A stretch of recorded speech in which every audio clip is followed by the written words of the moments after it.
హల్లెలూయా. ప్రభువైన యేసుక్రీస్తు పేరట మీ అందరికీ శుభాభివందనములు.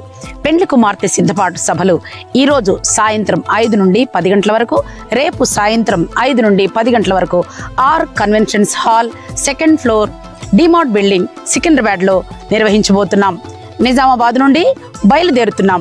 రండి. యోహాను సువార్త 4:24లో దేవుడు ఆత్మ గనుక ఆయనను ఆరాధించువారు ఆత్మతోనూ సత్యముతోనూ ఆరాధించాలని దేవుని యొక్క వాక్యం. పరిశుద్ధాత్మ అభిషేకం పొందుతూ ఆ ఆత్మ ద్వారా సర్వ సత్యంలోనికి నడిపించబడదాం. సత్యము గ్రహించడం ఆత్మ ద్వారా మాత్రమే సాధ్యం.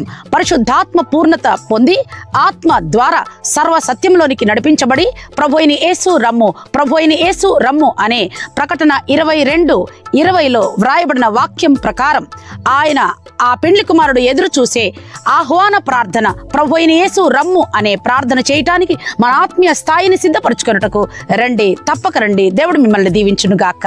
హల్లెలూయా.